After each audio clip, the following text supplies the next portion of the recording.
നമസ്കാരം. വിനേഷ് ഫോഗട്ട് എന്ന പോരാളിക്കും ഇന്ത്യ എന്ന രാജ്യത്തിനും പാരീസിൽ ഇന്ന് കറുത്ത ദിനം. 100 ഗ്രാം അധിക ഭാരം തട്ടിയെടുത്തത് ഒളിമ്പിക് സ്വർണമെന്ന ഒരു രാജ്യത്തിന്റെ സ്വപ്നം. ദുരൂഹത ആരോപിക്കുന്നവരുണ്ട്. അതിൽ എന്തെങ്കിലും അടിസ്ഥാനമുണ്ടോ? ബ്രിജ്ഭൂഷൺ സിംഗിനെ വെല്ലുവിളിച്ചുകൊണ്ട് തുടങ്ങിയ സമരത്തിന്റെ മുഖം കൂടിയാണ് വിനേഷ് ഫോഗട്ട്. മോദിക്ക് വരെ തലവേദനയായി വളർന്ന സമരത്തിന്റെ മുഖം. അതുകൊണ്ട് പാരീസിൽ സംഭവിച്ചത് എന്തെന്ന് വ്യക്തമായി അറിയേണ്ടതുണ്ട്. ദുരൂഹതകളില്ല, ദൗർഭാഗ്യം മാത്രം എന്ന തീർപ്പിലെത്താൻ അത് കൂടിയേ തീരൂ. ആര് വരുത്തും അതിനൊരു വ്യക്തത? ഈ വിഷയമാണ് എൻകൗണ്ടർ ചർച്ച ചെയ്യുന്നത്. 100 ഗ്രാമിൽ ഹൃദയം നുറുങ്ങിയോ?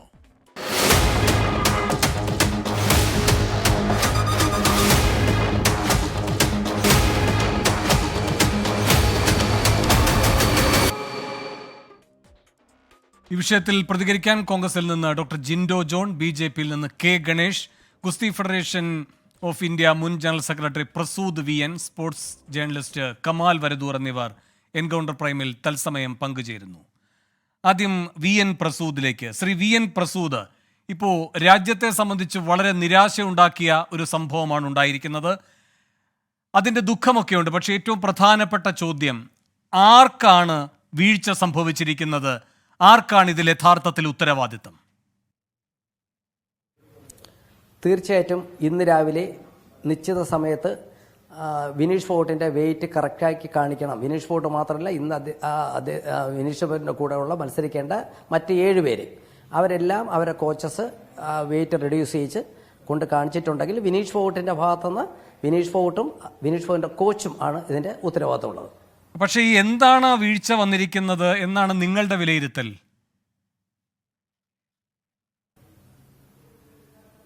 എൻ്റെ വിലയിരുത്തലാണെങ്കിൽ കഴിഞ്ഞ 2 ദിവസം കൊണ്ട് വെയിറ്റ് കുറച്ചാണ് ഇന്നലെ രാവിലെ വെയിറ്റ് ക്ലിയറാക്കി കാണിച്ചതും അതിനുശേഷമുള്ള 3 മത്സരത്തിനിടയ്ക്ക് വിനീഷ് ഫോഗട്ടിൻ്റെ എനർജി, സ്റ്റാമിന നിലനിർത്താൻ വേണ്ടിയുള്ള ആഹാരം കഴിച്ചതിന് ആഹാരം കഴിച്ചതാണ് വൈകുന്നേരം 3ാമത്തെ മത്സരം സെമി ഫൈനൽ കഴിഞ്ഞപ്പോൾ വെയിറ്റ് കൂടുതലായി കാണുകയും അത് ഇന്ന് രാവിലെ 8 മണിക്ക് മുമ്പ് കുറയ്ക്കേണ്ട ഉത്തരവാദിത്തം കോച്ചിനും അത്ലറ്റിനും തന്നെയാണ്. അപ്പോൾ അത് കുറഞ്ഞില്ല, എത്ര ശ്രമിച്ചിട്ടും കുറഞ്ഞില്ല എന്നുള്ളതുകൊണ്ടാണ് ആദ്യം ഒരു ചാൻസ് കൊടുത്തു. രണ്ടാമത് ഒരു ചാൻസ് കൂടെ കൊടുത്തപ്പോൾ 100 ഗ്രാം വീണ്ടും കൂടുതലായിരുന്നു. ലാസ്റ്റ് ചാൻസാണ്. അത് ഇൻ്റർനാഷണൽ ടെക്നിക്കൽ ബോഡിയാണ്. ഒരാൾ വെയിറ്റ് കൊടുക്കുമ്പോൾ അത് മറ്റ് രാജ്യങ്ങളിലുള്ള എല്ലാ കളിക്കാരും അവരുടെ കോച്ചസും കാണുന്നതാണ്. അത്ര ട്രാൻസ്പെറൻസി ഉള്ളതാണ്. ഒന്നും ചെയ്യാൻ പറ്റത്തില്ല. എനിക്ക് തോന്നുന്നു അതിനുശേഷം വിനീഷ് ഫോഗട്ട് ഹോസ്പിറ്റലായതെന്ന് വെച്ചാൽ ക്ലിനിക്കൽ അഡ്മിറ്റ് ചെയ്തു. കാര്യം ഡീഹൈഡ്രേഷൻ, അത് തന്നെ അറിയാം. മാക്സിമം ട്രൈ ചെയ്തിട്ടും 100 ഗ്രാം വീണ്ടും കൂടുതലുണ്ടായിരുന്നു എന്നുള്ളതിൻ്റെ കാരണം അതാണ്.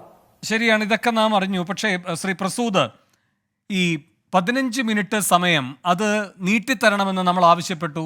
അതിനവർ വഴങ്ങിയില്ല എന്ന് കേൾക്കുന്നു. അതാണോ സംഭവിച്ചത്?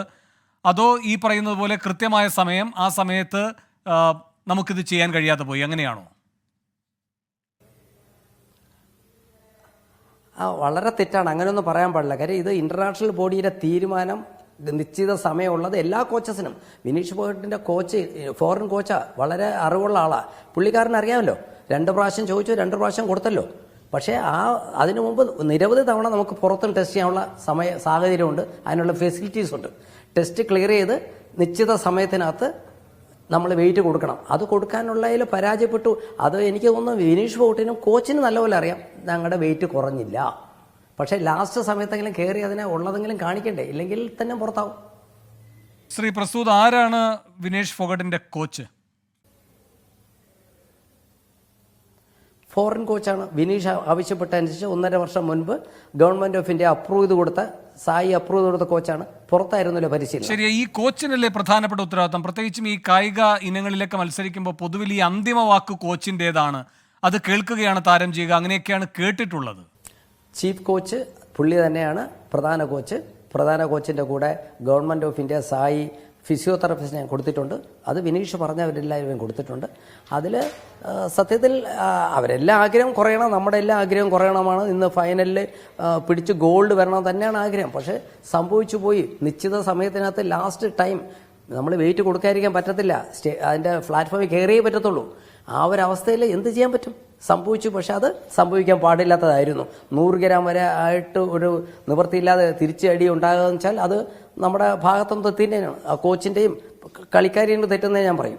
വിനേഷ് ഫോഗട്ടിന് ഇതിൽ എന്ത് തെറ്റുപറ്റിയെന്നാണ്? അവർ കഠിനമായി പരിശ്രമിച്ചിട്ടില്ലേ? അതുകൊണ്ട് അവരെ ഈ കാര്യത്തിൽ കുറ്റപ്പെടുത്താൻ കഴിയുമോ?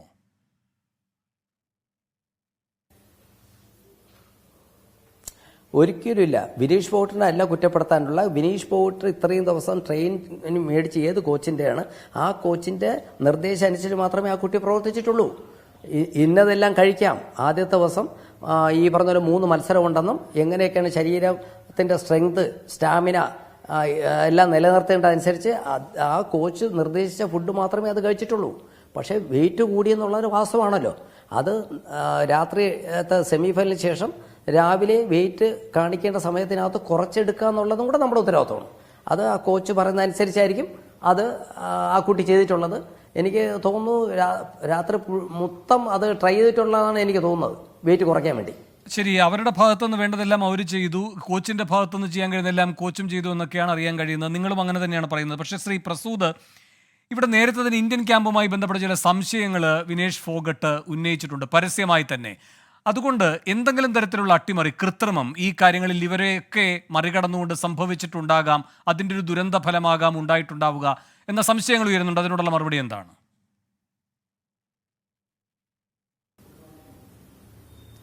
വളരെ ഈ ക്വസ്റ്റ്യൻ തന്നെ വളരെ ബാലിശമായിട്ടാണ് ഞാൻ പറയുക. കാരണം വിനീഷ് ഫോഗട്ട് ആവശ്യപ്പെട്ട വിശ്വാസമുള്ള ഫോറിൻ കോച്ച്, വെളിയിലുള്ള കോച്ചിനെയാണ് ഗവൺമെൻറ് ഓഫ് ഇന്ത്യ അപ്രൂവ് ചെയ്ത് കൊടുത്തത്, അംഗീകരിച്ചു കൊടുത്തത്. അദ്ദേഹത്തിൻ്റെ എമൗണ്ടും കൊടുത്ത് വിനീഷ് ഫോഗട്ട് അവിടെ പോയി അവിടെ ട്രെയിൻ ചെയ്ത് അവിടെ നിന്ന് നേരെ പാരീസിൽ വരികയായിരുന്നു. അവിടെ വന്നാൽ എനിക്കറിയാം, ഞാൻ മുമ്പ് ഒളിമ്പിക്സിന് പോയിട്ടുള്ളതാണ്, ഒരു പുറത്തുനിന്നുള്ള ആരും തന്നെ വില്ലേജിനകത്ത് പ്രവേശിപ്പിക്കത്തില്ല, ട്രെയിനിങ് സെൻറ്റർ പ്രവേശിപ്പിക്കത്തില്ല, ID കാർഡുള്ളവർ മാത്രമാണ്, ആരെയും വെളിയിൽ നിന്ന് കാണിക്കത്തില്ല. അവിടെ വിനീഷ് ഫോഗട്ട് ആവശ്യപ്പെട്ട ട്രെയിനറെ മാത്രമേ അതിൻ്റെ കൂടെ ഉള്ളൂ, അതിൻ്റെ ഫിസിയോതെറാപ്പിസ്റ്റ് കൂടെ ഉള്ളൂ. അവരല്ലേ ആദ്യത്തെ ദിവസം ട്രെയിൻ ചെയ്ത് കറക്റ്റാക്കി വെയിറ്റ് കുറച്ച്. കാര്യം ആദ്യത്തെ ദിവസം എന്ന് വെച്ചാൽ തലേ ദിവസം മത്സരം ഇല്ലായിരുന്നു. അപ്പോൾ വെയിറ്റ് കുറയ്ക്കാം. വെയിറ്റ് കുറച്ചിട്ട് ഈ പറഞ്ഞ പോലെ ഇന്നലെ രാവിലെ വെയിറ്റ് കാണിച്ച് ഇന്നലത്തെ 3 മത്സരം കഴിക്കണമെങ്കിൽ ഇതേപോലെ വെയിറ്റ് കുറച്ച കുട്ടിക്ക് അതിനുശേഷമുള്ള പ്രോട്ടീൻ ആഹാരം എല്ലാം കൊടുത്ത് ഓരോ മത്സരം കഴിയുമ്പോൾ ആവശ്യത്തിനനുസരിച്ച് കോച്ചിൻ്റെ നിർദ്ദേശം അനുസരിച്ച് അവർ അതിൻ്റെ ആഹാരം കഴിച്ചിട്ടാണ് 3 മത്സരത്തിൽ പങ്കെടുത്തത്. 3 മത്സരം ജയിച്ചിട്ട് പിന്നെ നോക്കിയ വെയിറ്റ് രാവിലത്തേക്ക് കുറയ്ക്കേണ്ട ഉത്തരവാദിത്വം അവരുടെ തന്നെയാണ്. ഇത് മനഃപൂർവ്വം വിനീഷിൻ്റെ കോച്ചോ ചെയ്യുന്നു ഒരിക്കലും ആർക്കും പറയാൻ പറ്റില്ല. സംഭവിച്ചു പോയി, അത് കുറഞ്ഞില്ല.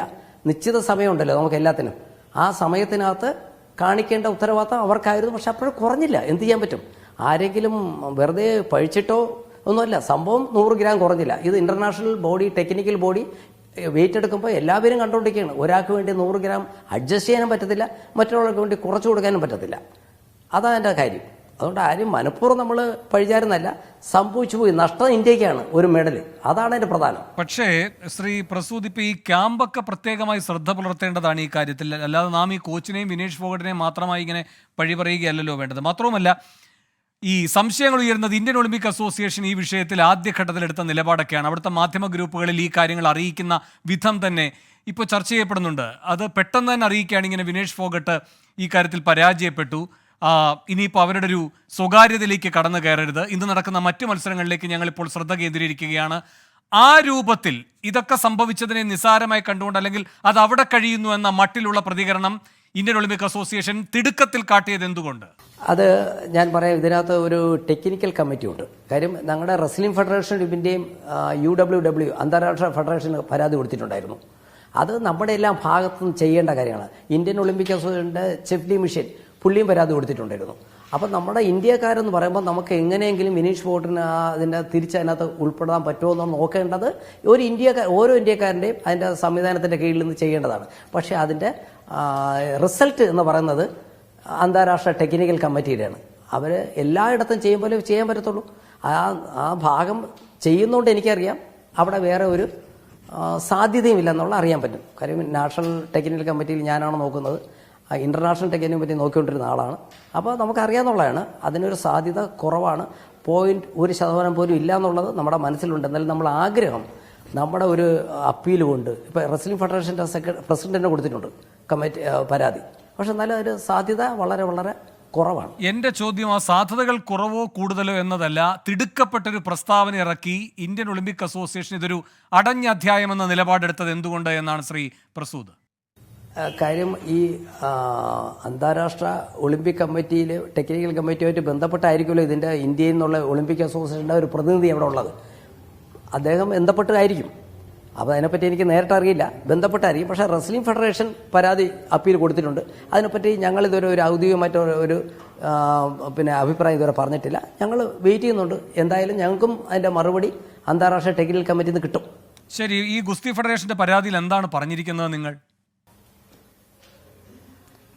പരാതി പറഞ്ഞത് പുനഃപരിശോധിക്കാനേ പറഞ്ഞത്. ഈ വെയിറ്റ് 100 ഗ്രാം കൂടുതലായി അതിനെ പുനഃപരിശോധിക്കാൻ പറ്റുമെങ്കിൽ സാങ്കേതികത്വം അതിനകത്തുണ്ടെങ്കിൽ അത് പരിശോധിക്കണം എന്ന് പറയാനേ നമുക്കും അധികാരമുള്ളൂ. അല്ലാതെ 100 ഗ്രാം കുറച്ച് തരണം എന്ന് പറയാൻ അധികാരമില്ല. കാര്യം അതിൻ്റെ കൂടെ മത്സരിക്കുന്ന എല്ലാവരും ആയിരിക്കും പ്രൊട്ടസ്റ്റ് കൊടുക്കുന്നത്. ഇതൊക്കെ ഓട്ടോമാറ്റിക്കായിട്ടുള്ള സിസ്റ്റമാണ്. അവിടെ ചെന്ന് നമുക്കൊരു ടോക്കൺ കിട്ടുന്നത് ഓട്ടോമാറ്റിക്കാണ്, സീഡിങ് കിട്ടുന്നത് ഓട്ടോമാറ്റിക്കാണ്. വിനീഷ് ഫോഗട്ടിനൊക്കെ സീഡിങ് ഇല്ലായിരുന്നു. കഴിഞ്ഞ ഒളിമ്പിക്സിന് വേൾഡ് ചാമ്പ്യൻഷിപ്പ് മെഡൽ കിട്ടുന്നതൊക്കെ സീഡിങ് കിട്ടുന്നതാണ്. അപ്പോൾ ഇത് എന്തായാലും നല്ലൊരു മത്സരത്തിന് തുടക്കമായിരുന്നു. കഴിഞ്ഞ വേൾഡ് ചാമ്പ്യൻഷിപ്പ് ചാമ്പ്യനെ തോൽപ്പിച്ചു, ഒളിമ്പിക് ചാമ്പ്യനായിരുന്നു, തോൽപ്പിച്ചു. അത് ക്രമേണ മുകളിലോട്ട് വന്നു. നമ്മുടെ എല്ലാ ഇന്ത്യക്കാരുടെയൊക്കെ വളരെ അഭിമാനമായിട്ട് നിന്നപ്പോൾ ഇന്ന് രാവിലെ ഇങ്ങനെ അത് ടെക്നിക്കൽ സൈഡാണ്. ടെക്നിക്കൽ സൈഡാകുമ്പോൾ നമുക്ക് എന്ത് പറയാൻ പറ്റും? കൃത്യമായിട്ടും അപ് ടു 50 kg ആണ്. 50 കിലോ മാത്രമേ കൂടുതൽ കാണിക്കുന്ന വിനീഷ് ഫോഗട്ടല്ല. അതിൻ്റെ കൂടെ മത്സരം ആരായിരുന്നാലും ഇന്റർനാഷണൽ ടെക്നിക്കൽ കമ്മിറ്റി അത് തള്ളിക്കളയും. പക്ഷേ ശ്രീ പ്രസൂദ്, ഇപ്പം നിങ്ങളുടെയൊക്കെ ഈ പ്രതികരണത്തിൽ നിന്ന് തോന്നുന്ന ഒരു കാര്യമെന്ന് പറയുന്നത് രാജ്യത്തൊരു വലിയ വികാരം എന്തായാലും ഇതുവഴി ഉണ്ടായിരിക്കുന്നു. അപ്പോൾ പേരിനെങ്കിലും എന്തെങ്കിലും ഒരു നടപടി എടുത്തു എന്ന് തോന്നിപ്പിക്കേണ്ടതുണ്ട്. അതുകൊണ്ടാണോ ഇപ്പോൾ ഈ ഗുസ്തി ഫെഡറേഷനും ഇങ്ങനെ ഒരു പരാതി നൽകിയിരിക്കുന്നത്? നിങ്ങൾക്ക് തന്നെ നിങ്ങളുടെ വാക്കുകളിൽ തന്നെ ഉണ്ട് ഒരു സാധ്യതയും ഇല്ലാത്തൊരു കാര്യമാണ്. ഭംഗ്യേന്ദ്രൻ നിങ്ങൾ പറയുന്നത് പേരിനൊരു നടപടി എന്ന മട്ടിലാണ്. അല്ല, സംശയം തോന്നുന്ന കാര്യം ഇന്ത്യയിലുള്ള ആര് ബന്ധപ്പെട്ടാലും ഇന്റർനാഷണൽ കമ്മിറ്റിക്ക് ഒരു തീരുമാനമില്ലേ. അതിൻ്റെ തീരുമാനം വെറുതെ എടുക്കുന്ന തീരുമാനമല്ലേ, അത് ലിഖിതമായി എഴുതി വെച്ചിരിക്കുന്ന തീരുമാനങ്ങളാണ്. അത് വർഷങ്ങളായിട്ടുള്ളതാണ്. അതിനകത്ത് മാറ്റാൻ പറ്റില്ല. ആര് വിചാരിച്ചാലും മാറ്റിയാൽ എന്തുകൊണ്ട് മാറ്റിയെന്നുള്ള അടുത്ത ക്വസ്റ്റ്യനും കൂടെ മറുപടി പറയേണ്ടി വരും. അത് എൻ്റെ അറിവ് കൊണ്ടോ ഞാൻ പറയുകയാണ്. അങ്ങനെ ഒരു റിട്ടേൺ ആയിട്ടുള്ള തീരുമാനം 50 കിലോ ഉള്ള മത്സരത്തിൽ 50 കിലോ കാണിക്കുന്നവരെ മത്സരിക്കാം എന്ന് പറയുന്നതിനകത്ത് നമ്മുടെ അപ്പീൽ കൊണ്ട് ചെല്ലുമ്പോൾ 50 100 ഗ്രാം വരുന്നാലും സമ്മതിക്കാമെന്ന് ഒരു രണ്ടാമത് രേഖപ്പെടുത്താൻ പറ്റത്തില്ല. അത് എനിക്കും അറിയാം, വിനോദ് ഫോഗട്ടിനും അറിയാം, വിനോദ് ഫോഗട്ടിൻ്റെ കോച്ചിനും അറിയാം. ഞാൻ ടെക്നിക്കൽ കമ്മിറ്റി ഉള്ളായിരുന്നുകൊണ്ട് എനിക്കറിയാമെന്നുള്ളേ ഉള്ളൂ. പക്ഷെ അവർക്കറിയാം, ഒരു കോച്ചിന് ഇതിനെപ്പറ്റി എല്ലാം അറിയാം. സംഭവിച്ചു പോയി ലാസ്റ്റ് സമയത്ത് ലാസ്റ്റ് വിളിക്കുമ്പോഴും കയറി അത് അപ്പീർ ചെയ്യുക 100 ഗ്രാം കൂടുതലാണെന്ന് നമുക്കും അറിയാം, അവർക്കും അറിയാം. അത് രേഖപ്പെടുത്തുന്നത്, റെക്കോർഡ് ചെയ്യുന്നത് എല്ലാ ബാക്കി നിൽക്കുന്ന കോച്ചസിനും പ്ലേയേഴ്സിനും ഒക്കെ കണ്ടതല്ലേ. അതുകൊണ്ട് വേറെ ഒന്നും ചെയ്യാൻ പറ്റത്തില്ല എന്ന് പറഞ്ഞു. ശരി പ്രസൂദ്, ഞാൻ താങ്കളിലേക്ക് തിരികെ എത്താം. ശ്രീ ജിൻഡോ ജോൺ, എന്തുകൊണ്ടാണ് നിങ്ങൾ ഈ വിനേഷ് ഫോഗട്ടുമായി ബന്ധപ്പെട്ട് ഒരു അവ്യക്തത നിലനിൽക്കുന്നു എന്ന് സംശയരൂപത്തിൽ പറഞ്ഞുകൊണ്ടിരിക്കുന്നത്? ശ്രീ വേണു, ഇതിൽ നമ്മളൊരു കാര്യം മനസ്സിലാക്കണം. ഇപ്പോൾ ഈ പ്രസൂദ് അദ്ദേഹം പറഞ്ഞൊരു കാര്യത്തിൽ അദ്ദേഹം കോച്ചിനെയും വിനേഷ് ഫോഗട്ടിൻ്റെയും മാത്രം ഉത്തരവാദിത്തമാണെന്നൊക്കെ അദ്ദേഹം വളരെ എളുപ്പത്തിൽ പറഞ്ഞു വെക്കുകയാണ്. ഞാൻ ചോദിക്കുന്നത്, വിനേഷ് ഫോഗട്ടിന് ഒരു ന്യൂട്രീഷനിസ്റ്റ് ഉണ്ട്. അദ്ദേഹത്തെക്കുറിച്ച് ഒരു വാക്ക് പോലും ഇദ്ദേഹം ഈ നിമിഷം വരെ സംസാരിച്ച് ഞാൻ കണ്ടില്ല. എനിക്ക് മനസ്സിലാകുന്ന ഈ ഇത്തരം അന്താരാഷ്ട്ര കായിക മത്സരങ്ങളിൽ ഇവരുടെ വെയിറ്റുമായി ബന്ധപ്പെട്ട കാര്യങ്ങൾ, ഇവർ ഏത് തരത്തിലുള്ള ഭക്ഷണം കഴിക്കണം, എങ്ങനെയൊക്കെയാണ് കാര്യങ്ങൾ മുന്നോട്ട് കൊണ്ടുപോകേണ്ടതെന്നൊക്കെ തീരുമാനിക്കേണ്ടത് അവരുടെ ഭക്ഷണവും മറ്റു വെള്ളം കുടിക്കുന്നതുമായി ബന്ധപ്പെട്ട കാര്യങ്ങളൊക്കെ തീരുമാനിക്കുന്ന ന്യൂട്രീഷനിസ്റ്റാണ്. അവർക്ക് ശമ്പളം കൊടുത്ത് കേന്ദ്ര ഗവൺമെൻറ് അവരെ നിയമിച്ചിരിക്കുന്ന ആ കാര്യങ്ങൾ നോക്കാനാണല്ലോ. എന്തുകൊണ്ടാണ് ന്യൂട്രീഷനിസ്റ്റ് ആരാണെന്നോ അദ്ദേഹത്തിൻ്റെ ജോലി എന്താണെന്നോ അദ്ദേഹം ഇക്കാര്യത്തിലെടുത്ത നടപടികൾ എന്താണെന്നോ ഈ നിമിഷം വരെ ഇവരാരും പറയാത്തത്? അപ്പോഴാണ് നമുക്ക് മനസ്സിലാകുന്നത് വിനേഷ് ഫോഗട്ടിന് ഗവൺമെൻറ് അലോട്ട് ചെയ്ത് കൊടുത്തിരിക്കുന്ന ന്യൂട്രീഷനിസ്റ്റിൻ്റെ പേര് ഡിൻഷോ പോഡിയോവാല എന്ന് പറഞ്ഞ ആളാണ്. ഇദ്ദേഹം എവിടെയുള്ള ആളാണെന്ന് അറിയോ? ഇതിനു മുമ്പ് അദ്ദേഹം ജോലി ചെയ്തിരുന്ന കോകിലാബെൻ ധീരുഭായ് അംബാനി ഹോസ്പിറ്റലിലെ ഓർത്തോപീഡിയക് സർജനാണ്. അതായത് കൈയും കാലൊക്കെ ഒടിയുമ്പോൾ അല്ലെങ്കിൽ എല്ലുമായി ബന്ധപ്പെട്ട വിഷയങ്ങളിൽ തീരുമാനമെടുക്കാൻ കഴിയുന്ന അത്തരത്തിലൊരു സർജനാണ്, അത്തരത്തിലൊരു എക്സ്പെർട്ടാണെന്നാണ് നമ്മൾ മനസ്സിലാക്കുന്നത്. അദ്ദേഹത്തിനെയാണ് ന്യൂട്രീഷനിസ്റ്റായിട്ട് ദിനേഷ് ഫോഗട്ടിന് ഗവൺമെൻറ് അസൈൻ ചെയ്ത് കൊടുത്തിരിക്കുന്നത്. അദ്ദേഹമാണ് വിനേഷ് ഫോഗട്ട് എത്തരത്തിലുള്ള ഭക്ഷണമാണ് കഴിക്കേണ്ടത്, എപ്പോഴാണ് വെള്ളം കുടിക്കേണ്ടത്, അതിൻ്റെ അളവ് എങ്ങനെയാണ്, വെയിറ്റ് കുറയ്ക്കണോ കൂട്ടണോ എന്നൊക്കെ തീരുമാനിക്കുന്നവരാണ്. മനസ്സിലായില്ലേ? ആ പേര് പരാമർശിക്കാതെയാണ് ഇവരെല്ലാം ഈ നിമിഷം വരെ കടന്നു പോകുന്നത്. ഇവിടെ ഭരണകൂടം അറിഞ്ഞുകൊണ്ട് തന്നെ ഒരു എല്ല് രോഗ വിദഗ്ധനെയാണ് ന്യൂട്രീഷനിസ്റ്റായിട്ട് നിയമിച്ചുകൊണ്ടാണ് നമ്മളോട് ഗോൾഡ് മെഡൽ മേടിക്കണമെന്ന് വിനേഷ് ഫോഗട്ടിനെ പോലുള്ള താരങ്ങളോട് ആവശ്യപ്പെടുന്നത്.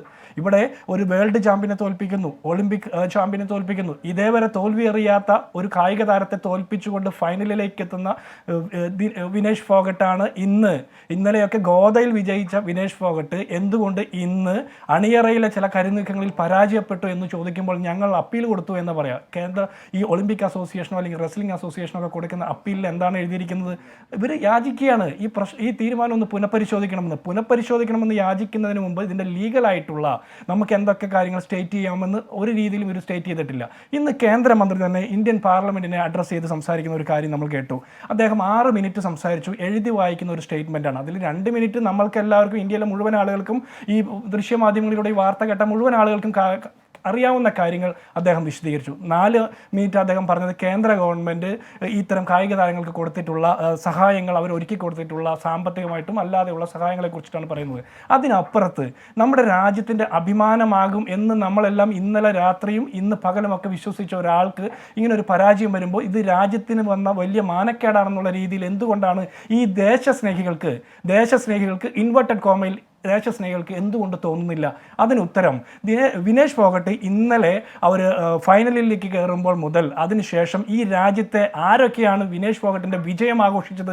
ഈ രാജ്യത്തിൻ്റെ ജനാധിപത്യ വിശ്വാസികളായിട്ടുള്ള പോരാളികൾക്കൊപ്പം നിൽക്കുന്ന ഒരു വലിയ ജനക്കൂട്ടം സാധാരണക്കാരായിട്ടുള്ള മനുഷ്യരാണ് വിനേഷ് ഫോഗട്ടിൻ്റെ വിജയം ആഘോഷിച്ചത്. പകരം അവർ വിജയിക്കേണ്ട എന്നും ആ വിജയത്തിൽ പോലും അവരെ ആക്ഷേപിച്ച് സംസാരിക്കുന്നത് ഏതൊക്കെ ആളുകളായിരുന്നു, എത്തരത്തിലുള്ള ഹാൻഡിലുകളാണെന്ന് നമ്മൾ പരിശോധിക്കുമ്പോഴാണ് സംഘപരിവാർ ഹാൻഡിലുകൾ അവർ വിജയത്തെ ആഗ്രഹിക്കുന്നില്ല എന്നുള്ള കാര്യം നമ്മൾ മനസ്സിലാക്കുന്നത്. ശരി ജിൻഡോ, ഞാൻ വരാം. ജിൻഡോ ഇപ്പോൾ പറഞ്ഞ 3 കാര്യങ്ങളിൽ എനിക്കൊന്ന് പ്രതികരണം തേടേണ്ടതുണ്ട് ഗണേഷിൽ നിന്ന്. ശ്രീ കെ ഗണേഷ്, ഒന്നാമതായി ഈ ന്യൂട്രീഷനുമായി ബന്ധപ്പെട്ട് ജിൻഡോ ജോൺ പറഞ്ഞിരിക്കുന്ന ആക്ഷേപത്തിനുള്ള മറുപടി ആദ്യം. ഒന്ന്, എത്രമാത്രം നീചമായിട്ടുള്ള മനസ്ഥിതിയുള്ള ആളുകളാണ് ഇവരെ എന്നതാ. കാരണം ഒരു നരേന്ദ്രമോദിയുടെ വിരോധം നമുക്ക് മനസ്സിലാക്കാം, ഇവരുടെ നരേന്ദ്രമോദി വിരോധം നമുക്ക് മനസ്സിലാക്കാൻ സാധിക്കുന്നതേ ഉള്ളൂ. ഇവരൊരു കാരണം രാജ്യത്തിലെ ജനങ്ങൾ, രാഷ്ട്രപതി മുതൽ ഇവിടുത്തെ സാധാരണക്കാരായിട്ടുള്ള ആളുകൾ വരെ ഈ വിഷയത്തിൽ, ഈ മെഡൽ നഷ്ടത്തിലുള്ള അവരുടെ കൂടെയാണ്, രാജ്യത്തിൻ്റെ പുത്രിയാണ് എന്ന് പറഞ്ഞ സമയത്ത്, അവരുടെ കൂടെ നിൽക്കുന്ന സമയത്ത് അതിൽ പോലും രാഷ്ട്രീയം കാണുന്ന ഇവരുടെ ദുഷിച്ച കാഴ്ചപ്പാടാണ് ഇവിടെ പുറത്തു വന്നിരിക്കുന്നത് എന്നതാണ്. നിങ്ങളൊന്ന് ആലോചിച്ച് നോക്കൂ. എല്ലാത്തിനും ഞാൻ ചോദിക്കട്ടെ, ഇവിടെ എത്ര ഇതുമായി ബന്ധപ്പെട്ടുള്ള കാര്യങ്ങളിൽ വളരെ അറിവുള്ള ആളാണ് നമ്മുടെ ഈ പാനലിസ്റ്റ് ആയിട്ടുള്ള ഒരാൾ വന്നിരിക്കുന്നത്. അദ്ദേഹം വേണുവിൻ്റെ ചോദ്യങ്ങൾക്കൊക്കെ എങ്ങനെയാണ് മറുപടി പറയുന്നത്? വേണു വീണ്ടും വീണ്ടും ചോദിക്കുന്നത് ഏത് ചോദ്യമാണ്? കാരണം അദ്ദേഹത്തിൽ നിന്നുള്ള കാരണം ഈ വിനേഷ് ഫോഗട്ടിൻ്റെ ഭാഗത്തു നിന്ന് അങ്ങനെയുള്ള ഏതെങ്കിലും പ്രതികരണം ഉണ്ടായോ? അവരുടെ കുടുംബത്തിൻ്റെ ഭാഗത്തു നിന്ന് അവരുടെ അവിടെ നിൽക്കട്ടെ, ആ കാര്യങ്ങളൊക്കെ താങ്കൾ വഴിയെ പറഞ്ഞോളൂ. ഇവിടുത്തെ പ്രധാനപ്പെട്ട ചോദ്യം ഈ അംബാനിയുടെ ഈ പറയുന്ന ഭാര്യയുടെ പേരുള്ള ആശുപത്രി അല്ലേ, കോകിലാബെൻ ആശുപത്രി, ജിൻഡോ, ആ ആശുപത്രിയിലെ എല്ലുരോഗ വിദഗ്ധയോ അങ്ങനെ ഒരാളെ വിട്ടിരിക്കുകയാണ് എന്ന പറയുന്ന വിമർശനത്തിനുള്ള മറുപടി. അല്ല, ഞാൻ ആ കാര്യത്തെക്കുറിച്ച് ഞാൻ ഇപ്പോഴാണ് കേൾക്കുന്നത്. അത് ഞാൻ കോൺഗ്രസ്സുകാർ ഇങ്ങനെ പറഞ്ഞുകൊണ്ടേയിരിക്കും, അവരെല്ലാ കാലഘട്ടത്തിലും പറഞ്ഞുകൊണ്ടിരിക്കും. അവർ ഇലക്ഷനിൽ തോൽക്കുന്ന സമയത്ത് അവരെന്താ പറയാറുള്ളത്? ഇലക്ഷൻ തോൽക്കുന്ന സമയത്ത് അവർ ഇവിടുത്തെ ഇലക്ഷൻ കമ്മീഷനെയും ഇലക്ഷൻ സാമഗ്രികളെയും കുറ്റം പറയുന്ന ആളുകളാണ്. അവർ ജയിക്കുന്ന സമയത്ത് എങ്ങനെ പറയാം? അപ്പൊ ഇതെല്ലാ കാലഘട്ടത്തിലും പറയും. ഇവിടെ ശരി, ആ കാര്യത്തിൽ അവ്യക്തത ഉണ്ടെങ്കിൽ അത് നമുക്ക് വിടാം. പക്ഷെ രണ്ടാമത്തെ കാര്യം, ഇവിടെ ഈ പറയുന്ന 6 മിനിറ്റ് മൻസൂർ മാണ്ഡവ്യ പ്രതികരിക്കുകയുണ്ടായല്ലോ. ആ ഘട്ടത്തിൽ ഇപ്പോൾ ജിൻഡോ പറഞ്ഞതുകൊണ്ട് മാത്രമല്ല, 2 മിനിറ്റ് എല്ലാവർക്കും അറിയുന്ന കാര്യം പറയുന്നു. 4 മിനിറ്റ് കണക്കപ്പിള്ളയെ പോലെ പറയുകയാണ് വിനേഷ് ഫോഗട്ടിന് ചെലവാക്കിയിരിക്കുന്ന തുകകൾ ഇനം തിരിച്ച്. അങ്ങനെ പറയേണ്ട ഒരു കാര്യമാണോ ഇത്? എന്ന് മാത്രമല്ല, അങ്ങനെ കണക്ക് അവതരിപ്പിച്ച് ഈ ചെലവ് കൊടുത്ത് ഇതിങ്ങനെ നിലനിർത്തിയിരിക്കുന്നു എന്ന് പറയുകയാണോ ഈ ഘട്ടത്തിൽ ഈ വിനേഷ് ഫോഗട്ടിനൊപ്പം നിന്നു എന്നതിന്റെ തെളിവായി ഈ കേന്ദ്ര സർക്കാർ മുന്നോട്ട് വെക്കുന്നത്? കണക്കുകളാണോ വേണ്ടത്? വേണോ ഇവിടെ ഈ കണക്ക് അവതരിപ്പിച്ചില്ലായിരുന്നുവെങ്കിൽ നിങ്ങൾ എന്താ പറയുക? കണക്ക് മാത്രം അവതരിപ്പിക്കുന്നതിന് എന്താണ് പറയേണ്ടത്? കണക്ക് അവതരിപ്പിച്ചത് നല്ല കാര്യം. കണക്ക് മാത്രം അവതരിപ്പിച്ച് പിന്മാറുന്നത് എന്തുകൊണ്ട്? കഴിഞ്ഞ ദിവസം ലോകസഭയിൽ നമ്മുടെ വയനാട് ദുരന്തവുമായി ബന്ധപ്പെട്ടുള്ള സംഭവത്തിൽ ഇത് ഞാൻ ചോദിക്കുന്നത്, രാജ്യത്തിന്റെ ഇങ്ങനത്തെയുള്ള ഇൻസ്റ്റിറ്റ്യൂഷനെ എന്താ പറയുക, ലോകസഭയിൽ ഞങ്ങൾ പ്രതിപക്ഷത്തുണ്ട് എന്നതുകൊണ്ട് എന്തും വിളിച്ചു പറയുക, അതിനെ കുറ്റപ്പെടുത്തുക, ആ കുറ്റപ്പെടുത്തുന്ന സമയത്ത് അതിനോട് പ്രതിരോധമായിട്ടും കാര്യങ്ങൾ പറയും. അത് പറയേണ്ടതല്ലേ, അറിയേണ്ടതല്ലേ, ജനങ്ങൾക്ക് അറിയണ്ടേ, കാര്യങ്ങൾ അറിയണ്ടേ? ഇവിടെ ഒരു ഭാഗത്തുള്ള കുറ്റപ്പെടുത്തലുകൾ മാത്രം കേട്ടാൽ മതിയോ? ഇവിടുത്തെ ജനങ്ങൾക്ക് അറിയേണ്ടത് എന്താ? ചർച്ച ചെയ്യപ്പെടുന്നത് എന്തിനാണ് പേടിക്കുന്നത്? എല്ലാ തരത്തിലുള്ള കാര്യങ്ങളും പറയേണ്ടതല്ലേ? അപ്പോൾ അത്തരത്തിലുള്ള കാര്യങ്ങൾ ഞാൻ ചോദിക്കട്ടെ, ഇങ്ങനൊരു അവസരത്തിൽ രാജ്യത്തിന്റെ കൂടെ നിൽക്കുന്നതിന് പകരം, രാജ്യത്തിലെ വിനേഷ് ഫോഗട്ടിന് ഒപ്പം നിൽക്കുന്നതിന് പകരം രാജ്യത്തെ കുറ്റപ്പെടുത്തിക്കൊണ്ട് രാജ്യം അല്ല, അവിടെയാണ് ജിൻഡോ പറയുന്ന മൂന്നാമത്തെ കാര്യം കിടക്കുന്നത്. ആരൊക്കെയാണ് വിനേഷ് ഫോഗട്ടിനൊപ്പം നിന്നത്? നിങ്ങളുടെ ഹാൻഡിലുകൾ എങ്ങനെയാണ് പ്രതികരിച്ചിരുന്നത്? ഇപ്പൊ BJP നിവൃത്തി കെട്ടപ്പോൾ ഒരു എക്സ്പോസ്റ്റ് ഇട്ടിട്ടുണ്ട് വളരെ ഔപചാരികമായിട്ട്. അതല്ലാതെ ഈ ബ്രിജ്ഭൂഷൺ ശരൺ സിംഗിനോട് ചോദിക്കുകയുണ്ടായി അദ്ദേഹത്തിന്റെ പ്രതികരണ രീതി എന്തായിരുന്നു എന്ന് താങ്കൾ അറിഞ്ഞു കാണുമല്ലോ. അദ്ദേഹത്തിനെ വാഴിക്കാൻ പറ്റാത്തതുകൊണ്ട് അദ്ദേഹത്തിന്റെ മകനെ വാഴിക്കാനുള്ള ശ്രദ്ധ നിങ്ങൾ കാണിച്ചിട്ടുണ്ടല്ലോ. ആ മകൻ എത്രമാത്രം നിർവികാരമായാണ് ഈ വിഷയത്തിൽ പ്രതികരിച്ചത് എന്നതും നമ്മുടെ മുന്നിലുണ്ട്. അപ്പൊ അതുകൊണ്ട് ആരൊക്കെയാണ് വിനേഷ് ഫോഗട്ടിനൊപ്പം ഉണ്ടായിരുന്നത് എന്ന ഗിരിപ്രഭാഷണം എന്തായാലും BJPക്ക് നടത്താൻ ഇന്നത്തെ ദിവസം ധാർമ്മികമായ അവകാശമുണ്ടോ? അങ്ങനെ അവകാശം ഞാൻ പറഞ്ഞില്ല, അവകാശത്തിന്റെ പ്രശ്നമല്ല. നിങ്ങൾ എന്താ പറഞ്ഞുകൊണ്ടിരിക്കുന്നത്? ഇവിടെ രാജ്യം അദ്ദേഹത്തിന്റെ കൂടെ വിനീഷ് ഫോഗട്ടിന്റെ ഒപ്പം നിന്നില്ല എന്നാണോ? ഇവിടെ രാജ്യം മുഴുവൻ, ഞാൻ പറഞ്ഞല്ലോ, രാഷ്ട്രപതി മുതൽ സാധാരണക്കാരായിട്ടുള്ള വ്യക്തികൾ വരെ ഈ പെൺകുട്ടിയുടെ കൂടെ വിനീഷ് ഫോഗട്ടിന് ഒപ്പം നിൽക്കുകയാണ്. കാരണം അത് രാജ്യത്തിന്റെ പുത്രിയാണ്. അവരുടെ എന്താ പറയുക കഷ്ടപ്പാടുകളെ കുറിച്ചൊക്കെ പ്രധാനമന്ത്രി ഈ രാജ്യത്തിന്റെ പുത്രിയാണ് ജന്തർ മന്ദറിൽ നിന്ന് വലിച്ചഴിച്ചുകൊണ്ട് പോയത്. അല്ലല്ല, കലാപത്തിന് വഴിവെച്ചു, ഔദ്യോഗിക കൃത്യനിർവഹണത്തിന് തടസ്സമുണ്ടാക്കി എന്നൊക്കെ പറഞ്ഞ് വലിച്ചഴച്ച് കേസെടുത്ത് അകത്തേക്ക് കൊണ്ടുപോയതും ഈ പറയുന്ന രാജ്യത്തിന്റെ പുത്രിയെ തന്നെയാണ്, പെൺകുട്ടിയെയാണ്. അതേ ആളെ തന്നെയാണ് യാതൊരുവിധ മടിയും കൂടാതെ നരേന്ദ്രമോദിയെ വിമർശിച്ചതിന്റെ പേരിൽ ഒളിമ്പിക്സിന് വിടാതിരുന്നിട്ടില്ല. അതാ ഞാൻ പറഞ്ഞത്, നിങ്ങൾക്ക് ഇങ്ങനെ നരേന്ദ്രമോദിയെ മോദിയെ വിമർശിച്ചാൽ ഒളിമ്പിക്സിന് പോകാൻ പറ്റില്ല എന്ന് പറയുന്ന വ്യവസ്ഥ എവിടെയാണ് എഴുതി വെച്ചിരിക്കുന്നത്? അല്ല, അതൊരു ഔദാര്യം പോലെ അവതരിപ്പിക്കേണ്ട. അല്ല, ഒരു സെക്കൻഡ് ഗണേഷ്, മോദി പ്രതികരിക്കുകയുണ്ടായി. ഈ ബ്രിജ്ഭൂഷണെതിരായ സമരത്തിൽ എന്തായാലും ക മ എന്നൊരക്ഷരം ആ മഹത്തായ നാവിൽ നിന്ന് വന്നതായി കണ്ടിട്ടില്ല, ഒരു എക്സ്പോസ്റ്റും കണ്ടിട്ടില്ല. ഒരു second Vinesh, you are a champion among champions. You are India's pride and an inspiration for each and every Indian. Today's setback hurts എന്നാണ് മോദി പറയുന്നത്. Today's setback hurts. ഇവർ ഇതിനേക്കാൾ മുറിവേറ്റ് നിന്ന് ഈ മോദിയിൽ നിന്ന് നീതി വേണമെന്ന് പറഞ്ഞ് വിലപിച്ചിട്ടുണ്ട്. ആ സമയത്ത് എന്താണ് ഒരു ഹേർട്ട് ഫീലിംഗും ഉണ്ടാകാതിരുന്നത്? അപ്പൊ ഇതൊക്കെ സെലക്റ്റീവായിട്ടുള്ള ഐക്യദാർഢ്യമാണ്, സെലക്റ്റീവായിട്ടുള്ള ഹേർട്ട് ഫീലിംഗ് ആണ് ഗണേഷേ. അല്ല, ഒറ്റ മിനിറ്റ്, ഞാൻ പറഞ്ഞു, രാജ്യത്ത് നടക്കുന്ന ജനാധിപത്യ പോരാട്ടങ്ങളും രാജ്യത്ത് നടക്കുന്ന ജനാധിപത്യ സമരങ്ങളും ഈ സ്പോർട്സുമായിട്ട് കൂട്ടിക്കുഴയ്ക്കരുത്. അത് രണ്ടും രണ്ടാണ്. ജനാധിപത്യ സമരം നരേന്ദ്രമോദിയെ വിമർശിക്കാം, തലപ്പത്ത് നിന്ന് മാറ്റണം, അത് ഇന്ന കാരണങ്ങളുണ്ട് എന്ന് പറഞ്ഞ് നടത്തുന്ന സമരത്തിൽ എവിടെയാണ് സാർ രാഷ്ട്രീയം? വിമർശിക്കാം. ഗണേഷ്, എവിടെയാണ് രാഷ്ട്രീയം? അതിൽ ജനാധിപത്യ പോരാട്ടങ്ങളുമായിട്ട് കൂട്ടിക്കുഴയ്ക്കാൻ ശ്രമിക്കരുത്. അവർ വിമർശിച്ചതിന്റെ പേരിൽ അവരെ ഒളിമ്പിക്സിന് വിടാതിരിക്കുകയല്ല ചെയ്തത്. എല്ലാ തരത്തിലും ഈ സർക്കാർ അവർക്ക് കൂടെ നിന്നു, അവരോടൊപ്പം നിന്നു. അവരെ ഈ ഒളിമ്പിക്സിലേക്ക് അവർ മെഡലുമായിട്ട് വരുന്നത് കാത്തു നിൽക്കുകയാണ് ഞങ്ങൾ ചെയ്തത്. അവർ മെഡലുമായിട്ട് വരണം എന്ന് ആഗ്രഹിക്കുകയാണ് ജനത ചെയ്തത്. നേതൃത്വം കൊടുക്കാൻ മോദിയെ പറ്റി വിമർശിച്ചിട്ടും ഒളിമ്പിക്സിന് വിടാതിരുന്നില്ലല്ലോ എന്നാണ് പറയുന്നത്. അല്ല വേണു, അത് ഇവരുടെ ഔദാര്യമാണോ? ഈ രാജ്യത്തെ കായിക താരങ്ങളുടെ അവകാശമാണ്. അങ്ങനെ പറയാൻ പാടില്ല മോദി. അല്ലല്ല, അങ്ങനെ പറയാൻ പാടില്ല ഗണേഷ്, അങ്ങനെ പറയുന്നത് ശരിയല്ല. നിങ്ങൾ വേറെ ആരോടെങ്കിലും കൺസൾട്ട് ചെയ്തോ, നിങ്ങളുടെ നേതാക്കന്മാരോട് കൺസൾട്ട് ചെയ്തോ? അങ്ങനെ പറയാൻ പാടില്ല. ഈ രാജ്യത്തെ കായിക താരങ്ങളുടെ അവകാശമാണ്. അവർക്ക് അർഹതയും യോഗ്യതയും ഉണ്ടെങ്കിൽ ഒളിമ്പിക്സിന് വിടുക എന്നുള്ളത്. ഒരു കാര്യം ആലോചിച്ചോണം. സാക്ഷി മാലിക്, ഒരു സെക്കൻഡ് ഗണേഷേ, സാക്ഷി മാലിക് നിറകണ്ണുകളോട് അവരുടെ ബൂട്ട് അഴിച്ചു വെച്ചതിന്റെ ക്രെഡിറ്റ് ആർക്കാണ്? അങ്ങനെയെങ്കിൽ ഇപ്പോ ഈ വിനേഷ് ഫോഗട്ടിനെ അങ്ങോട്ടേക്ക് വിടുന്നതിന്റെ ക്രെഡിറ്റ് അടിക്കുന്നുവെങ്കിൽ അതുപോലെ തന്നെ ഒളിമ്പിക് മെഡൽ നേടി നൽകിയ ഇന്ത്യയുടെ പുത്രിയായിട്ടുള്ള സാക്ഷി മാലിക്കിന്റെ ബൂട്ട് അഴിപ്പിച്ചതാരാ? അല്ല, ഞാൻ പറഞ്ഞത്, രാജ്യത്ത് നടക്കുന്ന ജനാധിപത്യ സമരങ്ങളും രാഷ്ട്രീയ സമരങ്ങളും ഇതിനുമായിട്ട് കൂട്ടിക്കുഴയ്ക്കേണ്ട ആവശ്യമില്ല. അതാ ഞങ്ങൾ പറഞ്ഞത്. ഇങ്ങനെ ഒരു സമരം നടക്കുമ്പോ ഈ പറയുന്ന പുരസ്കാരങ്ങളെല്ലാം ഗംഗയിൽ എറിയാൻ പോകുന്നു എന്ന് പറയുമ്പോ ഇന്ത്യയിലെ കർഷകർ മക്കളെ പോലെ ഇവരെ ചേർത്ത് നിർത്തി, ഒരു സെക്കൻഡ്, അവരെ അതിൽ നിന്ന് പിന്തിരിപ്പിച്ചില്ലേ? ബേഠി ബച്ചാവോക്കാരൻ എന്തുകൊണ്ട് അത് തോന്നിയില്ല? ഞാൻ പറഞ്ഞല്ലോ, ഈ രാജ്യത്ത് ആർക്കും ജനാധിപത്യ പോരാട്ടങ്ങളിൽ പങ്കെടുക്കാം. അവർക്ക് അവരുടേതായ സ്വാതന്ത്ര്യമുണ്ട്. അവർക്ക് നിങ്ങളുടെ ഔദാര്യമല്ലെന്നേ. ജനാധിപത്യ പോരാട്ടത്തിൽ പങ്കെടുക്കാം, മോദിയെ വിമർശിക്കാം, പക്ഷേ ഒളിമ്പിക്സിന് പോകാൻ അത് തടസ്സമല്ല. ഇതൊക്കെ ഇവിടുത്തെ വ്യവസ്ഥയാണ്. ജനാധിപത്യപരമായിട്ടുള്ള എല്ലാ പോരാട്ടങ്ങൾക്കും നേതൃത്വം കൊടുക്കാം. അത് സ്പോർട്സുമായിട്ട് താരതമ്യം ചെയ്യപ്പെടേണ്ടതില്ല. ഞാൻ ജിൻഡോട് വിഷമിക്കുന്നുണ്ട്. കോമൺവെൽത്ത് ഗെയിംസ് എന്ന് കേട്ടിട്ടുണ്ടായിരുന്നില്ലേ? എന്താ കോമൺവെൽത്ത് ഈ ഇവരുടെ സർക്കാരിന്റെ കാലഘട്ടത്തിൽ ചെയ്തത്? ഇവരുടെ എത്ര നേതാക്കന്മാരാ അതിന്റെ പേരിൽ ജയിലിൽ പോയത്? എത്ര നേതാക്കന്മാർ ജയിലിൽ പോയി അകത്ത് അരിയുണ്ട തിഹാർ ജയിലിൽ കിടക്കുന്നുണ്ടായിരുന്നു? അപ്പോൾ ഞാൻ പറഞ്ഞില്ലേ, ഇവർക്ക് സ്പോർട്സ് ഇത്തരത്തിലുള്ള കാര്യങ്ങൾക്കുള്ളതാണ്. എന്നാൽ ഞങ്ങൾ അങ്ങനെയല്ല. ജനാധിപത്യ പോരാട്ടങ്ങളായിട്ടും സ്പോർട്സിനെ സ്പോർട്സ് ആയിട്ടും മറ്റ് ഇവന്റുകളായിട്ടും കണ്ടുകൊണ്ട് തന്നെയാണ്. ശരി ഗണേഷ്, ഞാൻ വരാം. കമാൽ വരദൂരും ചേർന്നുണ്ട് പാരീസിൽ നിന്ന്. അദ്ദേഹവും ചേർന്നു. ഞാൻ കമാലിലേക്ക് വരാം. കമാൽ ഒന്ന് ക്ഷമിക്കുക. ജിൻഡോ, അല്ല ഒരു സെക്കൻഡ്. ജിൻഡോയുടെ ഒരു പ്രധാനപ്പെട്ട ആരോപണം ഈ എല്ല് രോഗ വിദഗ്ധയെ ന്യൂട്രീഷനെ വേഷം കെട്ടി അങ്ങോട്ടേക്ക് അയച്ചു എന്നതാണല്ലോ. അങ്ങനെയൊക്കെയാണ് എങ്കിൽ പോലും ഈ കാര്യങ്ങളുടെയൊക്കെ അന്താരാഷ്ട്ര തലത്തിലുള്ള വ്യവസ്ഥകളൊന്നും അറിയാത്ത ഒരാളല്ല വിനേഷ് ഫോഗട്ട്.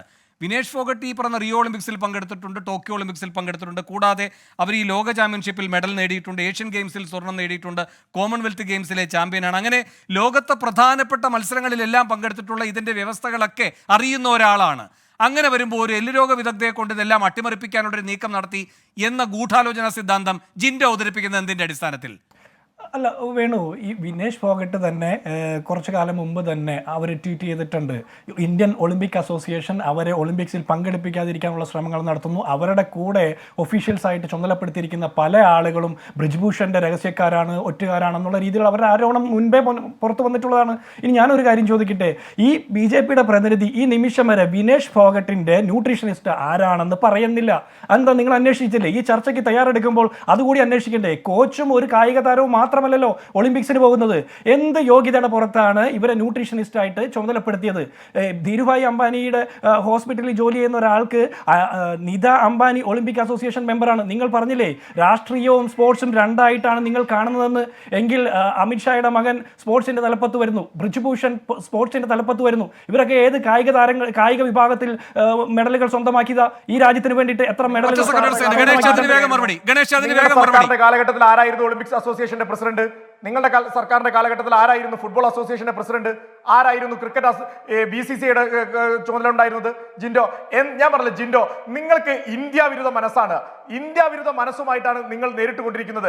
കാരണം നിങ്ങൾക്ക് ഇത്രയേറെ, ഞാൻ പറഞ്ഞല്ലോ, ഇവിടെ ഈ സമയത്ത് പോലും രാജ്യം ആ പെൺകുട്ടിയുടെ കൂടെ എന്താ പറയാ അവരുടെ മെഡൽ നഷ്ടത്തിൽ. ഒരു സെക്കൻഡ് ഗണേഷ്, ജിൻഡോയുടെ പാർട്ടി ഭരിക്കുന്ന കാലത്ത് ഈ രാഷ്ട്രീയ പശ്ചാത്തലമുള്ളവർ ഇത്തരം സംഘടനകളുടെ തലപ്പത്ത് ഉണ്ടായിട്ടുണ്ടാവാം. പക്ഷെ ജന്തർ മന്ദറിൽ 1 വർഷം നീണ്ട സമരം ഉണ്ടായിട്ടില്ല. അതിനുള്ള മറുപടിയോ? അവിടെയാണ് രാഷ്ട്രീയം സ്പോർട്സിൽ കടന്നു വരുന്നത്. അല്ലല്ല ഒരു സെക്കൻഡ്, അവിടെയാണ് രാഷ്ട്രീയം സ്പോർട്സിലേക്ക് കടന്നു വരുന്നത് വ്യക്തമാകുന്നത്. അത് വേറെ വിഷയമാണ്. അത് നിങ്ങളുടെ കാലത്ത് മാത്രം ഉണ്ടായ പ്രതിഭാസമാണ്. ഞാൻ പറഞ്ഞല്ലോ നിരവധി. ഞാൻ ചോദിക്കട്ടെ സാർ, ഇവിടെ അടിയന്തരാവസ്ഥ ഉണ്ടായിട്ടുണ്ടായിരുന്നില്ലേ? അപ്പോ ഞാൻ പറഞ്ഞല്ലോ, ഇപ്പൊ ജിൻഡോ പറഞ്ഞാലോ അടിയന്തരാവസ്ഥ ഉണ്ടായിരുന്നു, പക്ഷേ അപ്പോഴും ഒളിമ്പിക്സിന് നമ്മൾ ഇവിടുന്ന് ആളുകളെ വിട്ടിട്ടുണ്ടായിരുന്നു. അതാണല്ലോ നിങ്ങളുടെ വാദം. അല്ലല്ലോ ഒരു സെക്കൻഡ് ജിൻഡോ, നിങ്ങളുടെ കാലത്തും ഇതൊക്കെ തന്നെയാണ് സംഭവിച്ചതെന്നാണ് ഗണേഷ് പറഞ്ഞത്. അതിനുള്ള മറുപടി എന്നിട്ട് എനിക്ക് വേഗം കമാലിലേക്ക് പോകണം.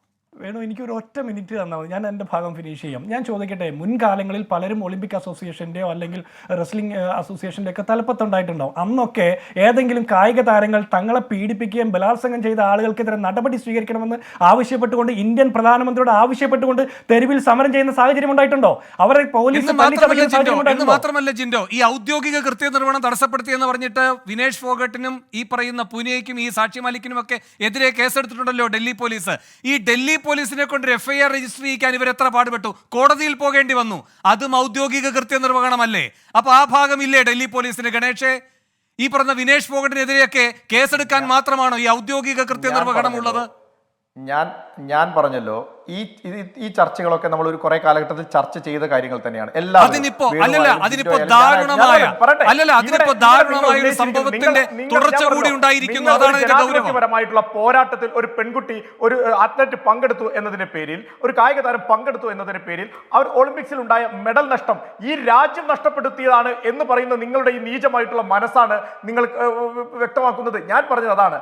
ഇവിടെ ഈ ഒളിമ്പിക്സ് അസോസിയേഷനുമായി ബന്ധപ്പെട്ടിട്ടുള്ള ടെക്നിക്കൽ ആയിട്ടുള്ള ഇതിനെക്കുറിച്ചുള്ള നോളജ് ഉള്ള ആൾ അതിനെക്കുറിച്ച് വളരെ കൃത്യമായിട്ട് കാര്യങ്ങൾ. പാരീസിൽ നിന്ന് കമാലിലേക്ക് വേഗം ഒന്ന് കമാലിലേക്ക് പോകണമെന്ന് സഹകരിക്കുക. മാത്രമല്ല കമാൽ അവിടുത്തെ പല ഈ പറയുന്ന ഈവന്റുകൾ കണ്ടുകൊണ്ടിരിക്കുകയും കൂടിയാണ്. കമാല്, ഈ ഇപ്പോഴത്തെ ഇന്ത്യൻ ക്യാമ്പിന്റെ അവസ്ഥ എന്താണ്? ഈ ഏറ്റവും ഒടുവിൽ ഇത്രയും നിർഭാഗ്യകരമായ സംഭവം ഉണ്ടായതിനു ശേഷം ഇവിടെ ഇപ്പോൾ ഒളിമ്പിക് അസോസിയേഷൻ പരാതി കൊടുത്തു എന്ന് പറയുന്നു, അതുപോലെ തന്നെ ഗുസ്തി ഫെഡറേഷൻ പരാതി കൊടുത്തു എന്ന് പറയുന്നു. ഇതുകൊണ്ട് എന്തെങ്കിലും കാര്യമുണ്ടോ? വേണു, ഞാനിപ്പോൾ ഇരിക്കുന്നത് നമ്മുടെ ഒളിമ്പിക്സിന്റെ ഏറ്റവും പ്രധാനപ്പെട്ട വേദിയായ സ്റ്റഡേ ടി ഫ്രാൻസിലാണ്. ഞാൻ ഇവിടെ ഇരിക്കേണ്ട ആളല്ല. കാരണം ഇവിടെ മത്സരങ്ങളുണ്ട്, അത്ലറ്റിക്സ് മത്സരങ്ങളാണ്. നമ്മുടെ ഇന്ത്യയുടെ രാവിലെ 3 ഇവന്റ്സ് ഉണ്ടായിരുന്നു, 3ലും നമ്മൾ പുറത്തായി. ഇനി വൈകിട്ട് നമ്മുടെ അവിനാഷ് സാബ്ലെ, അദ്ദേഹം 3000 മീറ്റർ സ്റ്റീപ്പിൾ ചേസിൽ ഫൈനലിൽ മത്സരിക്കുന്നുണ്ട്. നമ്മുടെ കോഴിക്കോട്ടുകാരനായ അബ്ദുള്ള അബൂബക്കർ ട്രിപ്പിൾ ജമ്പിൽ മത്സരിക്കുന്നുണ്ട്. കുറച്ച് ഇന്ത്യൻ പാർട്ടിസിപ്പേഷൻ ഇന്ന് രാത്രി ഇവിടെ ഉണ്ട്. പക്ഷെ ഞങ്ങളൊക്കെ കാത്തിരുന്നത് ഇന്ന് രാത്രി ഞങ്ങൾ റെസ്ലിംഗ് അറീനയിലേക്ക് പോകാനാണ്. കാരണം അവിടെയാണ് ഏറ്റവും സമ്മോഹനമായ ഒരു മുഹൂർത്തത്തിന് നമ്മളൊക്കെ സാക്ഷിയാവാനായിട്ട്. കാരണം ഒറ്റ സെക്കൻഡ് കമാൽ, എനിക്ക് ഈ വിഷയത്തിൽ തന്നെ ഊന്നു നിൽക്കാനുണ്ട്. കമാലെ, നിങ്ങൾ സംശയിക്കുന്നുണ്ടോ എന്തെങ്കിലും തട്ടിപ്പ്, അട്ടിമറി, എന്തെങ്കിലും കൃത്രിമം? 100% സംശയിക്കുന്നുണ്ട്. കാരണം അത് പറയാനൊരു കാരണം എന്ന് പറയുന്നത്, നമുക്ക് കൃത്യമായിട്ട് നമ്മൾ സ്പോർട്സ് ഒക്കെ ഫോളോ ചെയ്യുന്ന ഒരാൾ എന്ന രീതിയിൽ ഇപ്പോൾ വിനേഷ് ഫോഗാട്ട് എന്ന് പറയുന്ന താരം ഇന്നലെ 3 മത്സരങ്ങൾ തുടർച്ചയായിട്ട് ജയിക്കുന്നു. ഈ 3 മത്സരങ്ങൾക്കിടയിലും പരിശോധനകൾ നടത്തിയപ്പോഴും പരിശോധനയിൽ ഒരു 50 കിലോഗ്രാം കൃത്യമാണ്. ഇന്ന് രാവിലെ അവരുടെ ഫൈനൽ ദിവസമാണ് ഇന്ന്. ഈ ഫൈനൽ ദിവസം രാവിലെ അവർ 100 ഗ്രാം കൂടുതൽ വരുന്നു എന്ന് പറയുമ്പോൾ, നമ്മൾ ഈ നേരത്തെ പറഞ്ഞതുപോലെ 117 താരങ്ങൾ ഇന്ത്യക്കായിട്ട് മത്സരിക്കുന്നു. 140 പേരടങ്ങുന്ന സപ്പോർട്ടിംഗ് സ്റ്റാഫ് ഉണ്ട്. 140 പേരടങ്ങുന്ന സപ്പോർട്ടിംഗ് സിസ്റ്റം. അതിൽ ഡോക്ടേഴ്സ് ഉണ്ട്, ഫിസിയോസ് ഉണ്ട്, ന്യൂട്രീഷ്യൻസ് ഉണ്ട്, എല്ലാവരും ഉണ്ട്.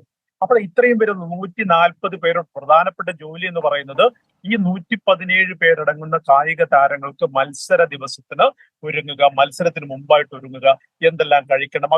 ഇത്തവണ നമ്മൾ ഏറ്റവും പോസിറ്റീവായി ചെയ്ത ഒരു കാര്യം, ഒരു സ്ലീപ്പിംഗ് തെറാപ്പിസ്റ്റ് കൂടി നമ്മുടെ സംഘത്തിലുണ്ട്. ഈ സ്ലീപ്പിംഗ് തെറാപ്പിസ്റ്റിനെ ഉൾപ്പെടുത്താനൊരു കാരണം, നേരത്തെ നമ്മൾ പറഞ്ഞിരുന്നു, പഴയകാല ഒളിമ്പിക്സിലേക്കൊക്കെ വരുമ്പോൾ ഈ ഓപ്പോണന്റിനെ കണ്ട് നമ്മളുടെ താരങ്ങൾ പേടിക്കാറുണ്ട്. കാരണം ഓപ്പോസിറ്റ് വരുന്നത് വലിയ വലിയ കായിക താരങ്ങളാണ്. ഇവരെ കാണുന്നതോടുകൂടി തന്നെ ഇപ്പൊ മത്സര തലേന്ന് ഉറക്കം വിളിച്ചുകൊണ്ട് നമ്മളിങ്ങനെ പേടിച്ചു നിൽക്കുന്ന ഒരു അവസ്ഥയിൽ മത്സര ദിവസം നമുക്കൊന്നും ചെയ്യാൻ കഴിയുന്നില്ല എന്നുള്ള പരാതികളുടെയൊക്കെ പശ്ചാത്തലത്തിൽ സ്ലീപ്പിംഗ് തെറാപ്പിസ്റ്റ് ഉൾപ്പെടെയുള്ള വലിയ ഒരു സപ്പോർട്ടിംഗ് സിസ്റ്റം ഉണ്ട്. ഈ സപ്പോർട്ടിംഗ് സിസ്റ്റം ഇവിടെ ഉള്ളപ്പോഴാണ് വിനേഷ് ഫോഗാട്ട് എന്ന് പറഞ്ഞ വളരെ എക്സ്പീരിയൻസ്ഡ് ആയിട്ടുള്ള ഒരു താരം ഈ ദിവസത്തിന് പ്രത്യേകതയുണ്ട്. കാരണം ഇന്നലത്തെ ദിവസം പോലെയല്ല. ഇന്നലെ നമുക്ക് നല്ല ഡേ ആയിരുന്നു. നമ്മുടെ നീരജ് ചോപ്ര ഫൈനലിലേക്ക് വരുന്നുണ്ട്. ഹോക്കി ടീം തോറ്റെങ്കിൽ പോലും അവർക്ക് ബ്രോൺസ് മെഡൽ മാച്ച് ഉണ്ട്. ഇങ്ങനെ നല്ല പോസിറ്റീവായിട്ടൊരു ഡേക്ക് ശേഷം ഇന്നത്തെ ദിവസം ഞാൻ ഇവിടെ വന്നതിന് ശേഷം ഇതുവരെ ജനഗണമന ഉയരുന്നത് കേട്ടിട്ടില്ല. കാരണം സ്വർണം നേടണം. സ്വർണം നേടിക്കഴിഞ്ഞാലാണ് ആ സ്റ്റേഡിയത്തിൽ, ഇപ്പൊ ഞാനിരിക്കുന്ന സ്റ്റേഡിയത്തിലാണെങ്കിൽ മത്സരങ്ങൾ നടക്കുന്ന 13 വരുന്ന വെന്യൂസിലാണെങ്കിൽ നമ്മുടെ ദേശീയ പതാക ഉയരണമെങ്കിൽ നമുക്ക് സ്വർണം നേടണം. അപ്പൊ നമ്മളൊക്കെ പ്രതീക്ഷിക്കുന്നു ത്രിവർണ്ണ പതാക ഇന്ന് ഉയരും, നമ്മുടെ ദേശീയ ഗാനം ഉയരും. ആ ദേശീയ ഗാനത്തിനൊപ്പം നമ്മൾ എഴുന്നേറ്റ് നിന്ന് നെഞ്ചത്ത് കൈവച്ച് നമ്മളിങ്ങനെ കണ്ണീർ, അതായത് ആനന്ദ കണ്ണീർ എന്നൊക്കെ പറയാം അതിന്, അങ്ങനെയുള്ള ഒരു മുഹൂർത്തത്തിനായി കാത്തിരുന്ന വേളയിലാണ് നമ്മൾ ഇന്ന് രാവിലെ ഇപ്പോൾ ഇന്ത്യൻ ക്യാബ് എന്ന് പറയുന്ന ശോകമുഖമാണ്. നേരിട്ടുള്ള ചോദ്യം, അട്ടിമറി ഉണ്ടെന്ന് കമാൽ പറയുന്നെങ്കിൽ ഏത് കേന്ദ്രത്തിൽ അത് നടന്നു? ആരെയാണ് സംശയിക്കേണ്ടത്? ഈ സപ്പോർട്ടിംഗ് സിസ്റ്റത്തെ നമ്മൾ സംശയിക്കണം. അപ്പം നിങ്ങൾ നേരത്തെ പറഞ്ഞ പൊളിറ്റിക്കൽ ആയിട്ടുള്ള ഡിബേറ്റ്സ് ഞാൻ കുറെ കേട്ടു. അതിലൊരു യാഥാർത്ഥ്യമുണ്ട്. കാരണം ബ്രജ്ഭൂഷൺ സിംഗ് ശരൺ എന്ന് പറയുന്ന ഇന്ത്യൻ ഗുസ്തി ഫെഡറേഷന്റെ പഴയ പ്രസിഡന്റ്, അദ്ദേഹവും വിനേഷുമായിട്ടുള്ള വിഷയങ്ങളൊക്കെ നമുക്കറിയാവുന്നതാണ്. അതിനുശേഷം വരുന്ന കാര്യങ്ങളിലേക്ക് നമ്മൾ നോക്കിക്കഴിഞ്ഞാൽ ഇപ്പോഴും ഗുസ്തി ഫെഡറേഷനെ നയിക്കുന്നതും അദ്ദേഹത്തിന്റെ ആളുകൾക്ക് തന്നെയാണ്. പക്ഷെ ഒന്ന് രണ്ട് സംശയങ്ങൾ ഞാൻ ചോദിച്ചോട്ടെ. ഈ വിനേഷ് നേരത്തെ തൊട്ടേ ഈ ഭാരം അങ്ങനെ തന്നെ നിലനിർത്തുക എന്നതിൽ സ്ട്രഗിൾ ചെയ്ത ഒരാളാണ് എന്ന് കേട്ടിട്ടുണ്ട്.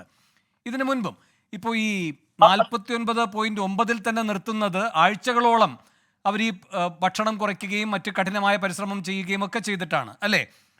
മുൻപ് ഇവര് 48 kg മത്സരിച്ചിട്ടുണ്ട്, 50 മത്സരിച്ചിട്ടുണ്ട്, 53 മത്സരിച്ചിട്ടുണ്ട്, ഇപ്പോഴാണ് 50 വരുന്നത്. ഇതിന്റെ യോഗ്യതയുമായി ബന്ധപ്പെട്ട റൗണ്ടുകളിൽ ഇവർ പരിശീലനം നടത്തുമ്പോഴും ഈ പറയുന്ന ഭാരം നിലനിർത്തുക എന്നതൊരു വെല്ലുവിളിയായി വിനേഷ് ഫോഗട്ട് നേരിട്ടിട്ടുണ്ട്.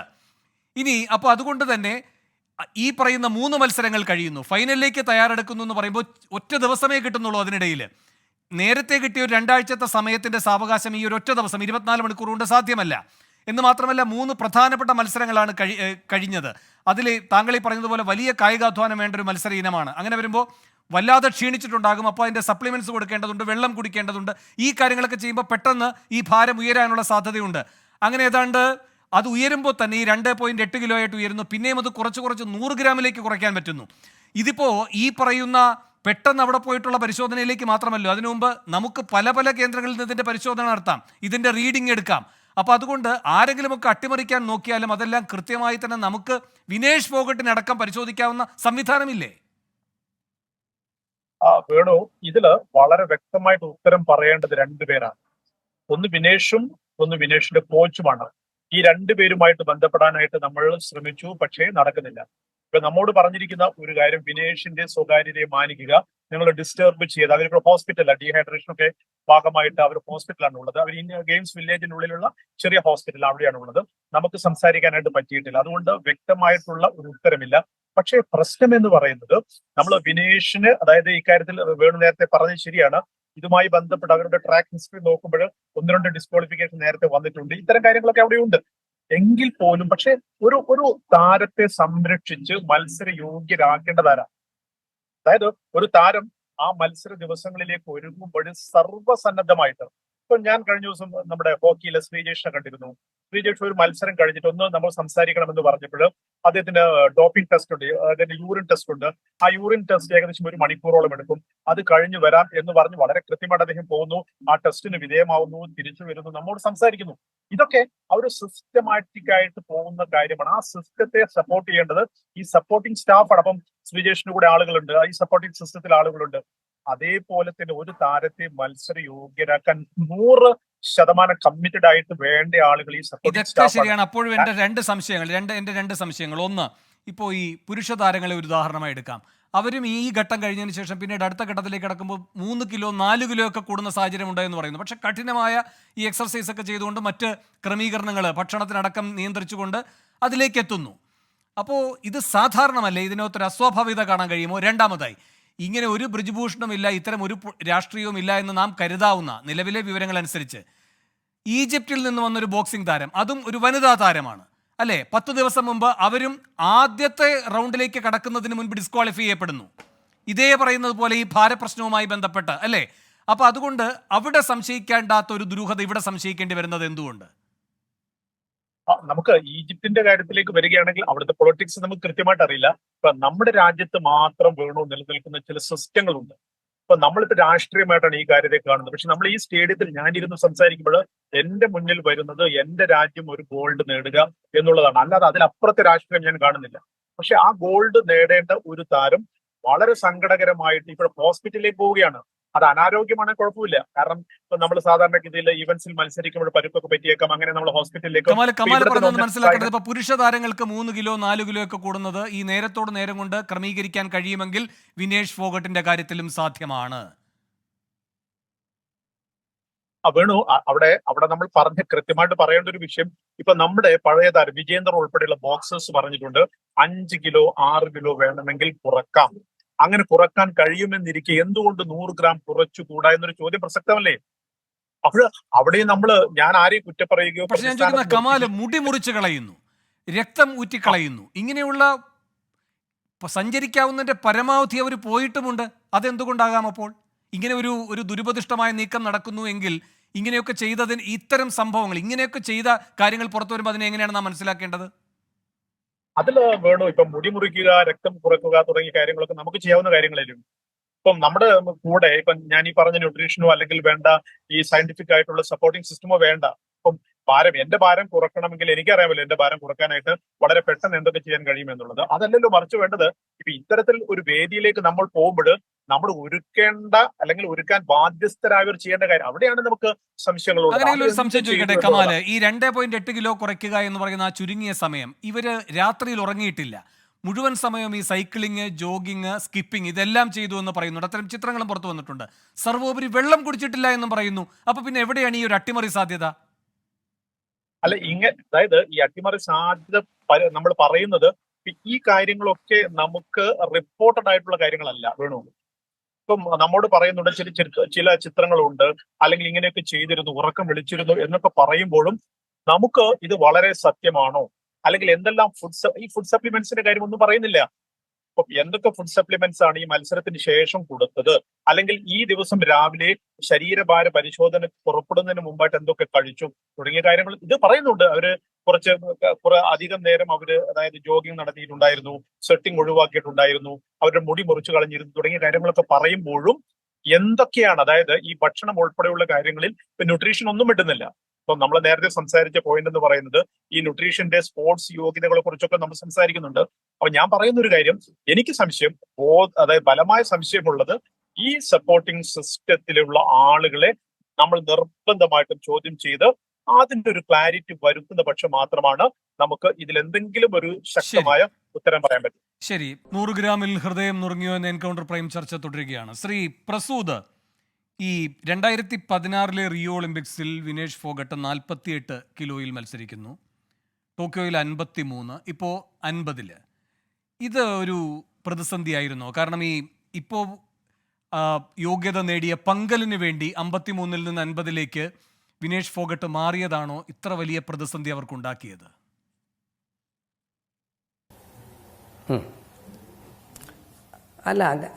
അല്ല വിനീഷിന് 53-ൽ പങ്കെടുക്കണമെന്നൊക്കെ ഉണ്ടായിരുന്നു.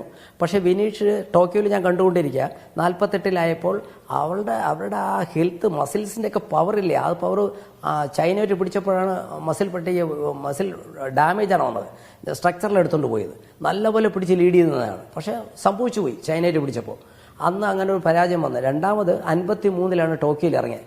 ടോക്കിയോയിൽ ഇറങ്ങിയപ്പോൾ 53-ലുള്ള വിനീഷിൻ്റെ ആ പ്രകടനം ഫോറിനേഴ്സും തമ്മിലുള്ള ഒരു വ്യത്യാസം ഉണ്ടായിരിക്കും. രണ്ടാമത്തെ മത്സരത്തിലൊന്നും തോറ്റുപോയി. അപ്പോൾ ആ തോറ്റുപോയപ്പോൾ ആ ജയിച്ച കുട്ടി ഫൈനലിലും പോയില്ല, റിപ്പാഷയ്ക്ക് സാധിച്ചില്ല. ഇവിടെ നോക്കിയപ്പോൾ 50 കിലോ. അതിന് മുമ്പ് തന്നെ എന്ത് സംഭവിച്ചെന്ന് വെച്ചാൽ അന്തിം വേൾഡ് ചാമ്പ്യൻഷിപ്പിന് പോയി, അവിടെ ബ്രോൺസ് മെഡലിട്ട് ഓട്ടോമാറ്റിക്കായിട്ട് ക്വാളിഫൈ ചെയ്തു. ഓട്ടോമാറ്റിക്കായിട്ട് 53-ൽ ഒളിമ്പിക്സിന് ക്വാളിഫൈ ചെയ്ത കുട്ടിയെ മാറ്റി നിർത്താനായിരുന്നു പറയാം. പിന്നെ അതായിരിക്കും അടുത്ത ഇഷ്യൂ ഇന്ത്യയിൽ ഇല്ലേ. എന്നിട്ടും ഞങ്ങൾ ട്രയൽ വെച്ചു. അപ്പോൾ ട്രയലിന് വിനീഷ് 50-ലാണ് ഇറങ്ങിയത്. എന്നിട്ട് വിനീഷ് സ്വന്തമായി ട്രെയിനിങ്ങിന് ഗവൺമെൻറ് ഓഫ് ഇന്ത്യയുടെ സായിയുടെ അപ്രൂവലോടുകൂടി ഫോറിനിൽ പോയി.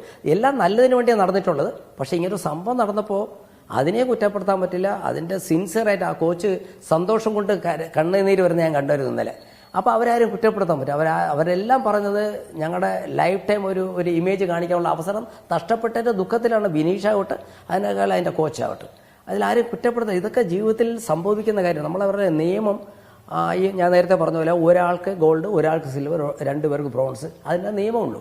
ഇതൊക്കെ ഈ സീഡ് കിട്ടുന്ന അനുസരിച്ച് വരുന്നത്. ഞാൻ തോന്നുന്നു നേരത്തെ എഴുതി വെച്ചിരിക്കുന്ന നിയമങ്ങളാണ്. അതിപ്പോൾ ചേഞ്ച് ചെയ്തോ ഇപ്പോൾ ഒരാൾക്ക് വേണ്ടി മാറ്റുന്നതോ അല്ല. അതുകൊണ്ട് അതൊക്കെ നിമിത്തമാണ്, നമുക്കൊന്നും പറയാൻ പറ്റില്ല. നമ്മൾ ഇനിയും ഇങ്ങനെയുള്ള വെയിറ്റ് കുറയ്ക്കുന്ന കുട്ടികൾ വളരെ സൂക്ഷിച്ച് കുറയ്ക്കണമെന്നും തീർച്ചയായിട്ടും നേരത്തെ കുറച്ചിരിക്കണമെന്നും തെളിയിക്കേണ്ട കാര്യമാണ്. കാര്യം തലേദിവസം രാത്രി ഒരു 12 മണിക്കൂറിനകത്ത് ഇതിന് എനിക്ക് തോന്നുന്നു 3 കിലോയുടെ കൂടുതലുണ്ടായിരുന്നു ഇന്നലെ രാത്രി. അത് കുറയ്ക്കായിരുന്നു. പകലും രാത്രി മുഴുക്ക വർക്കൗട്ട് കുറയ്ക്കായിരുന്നു. അതനുസരിച്ച് ബോഡി എന്തായാലും കുറഞ്ഞിരുന്നെങ്കിൽ 14 മണിക്കൂർ വ്യത്യാസം ഉണ്ടായിരുന്നു, റിക്കൂപ്പ് ചെയ്യായിരുന്നു, രാത്രി ഫൈനലുണ്ടായിരുന്നു.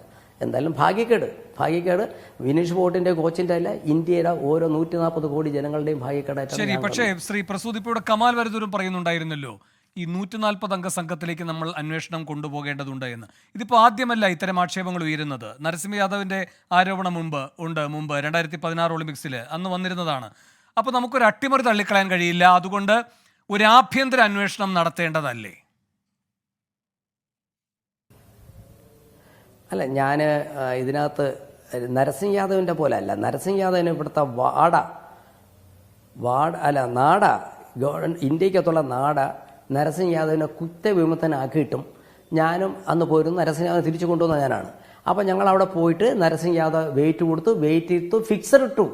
മത്സരത്തിന് മുമ്പ് ഫിക്സറിൽ നരസിംഹ യാദവിൻ്റെ പേരുണ്ട്. മത്സരത്തിന് മുമ്പാണ് വേൾഡ് ആൻറ്റി ഡോപ്പിംഗ് കമ്മിറ്റി അയോഗ്യത കൽപ്പിച്ച് മത്സരിപ്പിക്കേണ്ടെന്ന് പറഞ്ഞത്. ആ ഒരു നിമിഷം നോക്കണം. മത്സരിക്കാൻ റെഡിയായി വാമപ്പ് ചെയ്തിരിക്കുന്ന നരസിംഹ യാദവിൻ്റെയോടാണ് തീരുമാനം വന്നു. അതിന് ടെക്നിക്കൽ കമ്മിറ്റി തീരുമാനം കൊടുത്തു. നരസിംഹ യാദവ് പുറത്താണ്. ഉത്തേജക മരുന്നിൻ്റെ പേരിൽ ഇന്ത്യൻ ഉത്തേജക മരുന്ന് കമ്മിറ്റി അവരെ കുറ്റവിമുക്തനാക്കിയെങ്കിലും വേൾഡ് കമ്മിറ്റി കുറ്റക്കാരനായി തീരുമാനിച്ചത്. അന്ന് ഇതേപോലെയാണ്. വളരെ വളരെ മാനസിക വിഷമം. അന്ന് അതിന് തൊട്ട് മുമ്പുള്ള വേൾഡ് ചാമ്പ്യൻഷിപ്പിന് ബ്രോൺസ് മെഡൽ, അതിനുശേഷം സ്പെയിനിൽ 1 മാസം മുമ്പുള്ള മത്സരം ഞാൻ റെഫറി ആയിരുന്നു അവിടെ. അന്ന് അത് വീണ്ടും അവിടെ സിൽവർ മെഡൽ വേൾഡ് ചാമ്പ്യൻ കിട്ടിയ ആളിനെ തോൽപ്പിച്ചു.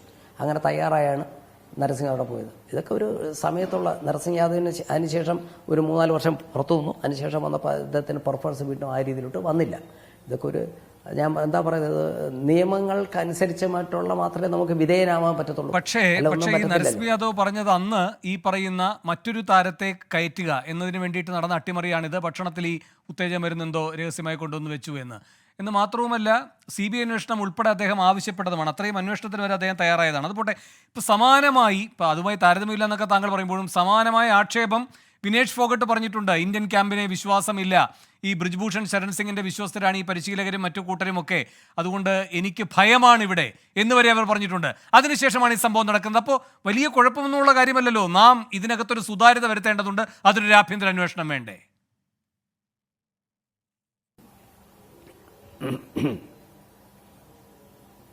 അല്ല, ഞാൻ ഈ ആഭ്യന്തര അന്വേഷണം എവിടെയാണെന്നാണ് കാര്യം. നരസിംഹ യാദവ് പറഞ്ഞു നരസിംഹ യാദവിന് ക്യാമ്പിലുണ്ടായിരുന്നോട് ഉത്തേജ മരുന്നിൽ ആഹാരത്തിൽ ഉത്തേജ മരുന്ന് കൊടുത്തു, അതുകൊണ്ടാണ് പിടിക്കപ്പെട്ടത് അന്ന് നരസിംഹ യാദവ് പറഞ്ഞു. അപ്പോൾ വിനീഷ് ഫോർട്ട് ഇപ്പോൾ ക്വാളിഫൈ ചെയ്തതിനു ശേഷം പുറത്ത് ട്രെയിനിങ് നടത്തിയത് നന്നായെന്നാണ് ഞാൻ പറഞ്ഞോളൂ.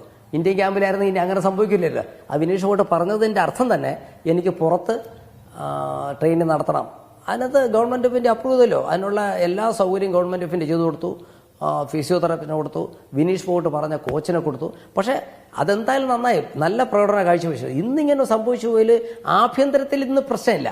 ഇത് ആഭ്യന്തരം വെച്ചാൽ ഇന്ത്യക്കകത്തുള്ള അന്വേഷണമല്ലേ. ഇത് പുറത്ത് ഒളിമ്പിക് ക്യാമ്പിനകത്ത് വെച്ച് അവരുടെ ഈ പറഞ്ഞ വേദിയിലും ഈ അവരുടെ താമസ സ്ഥലത്തും വെച്ച് അതിനകത്ത് വേറെ ആർക്കും പ്രവേശനമില്ല. അതിനകത്ത് ഒളിമ്പിക് കമ്മിറ്റി തീരുമാനിക്കുന്ന സെക്യൂരിറ്റി അതിനകത്ത് അവർ മാത്രമേ ഉള്ളൂ.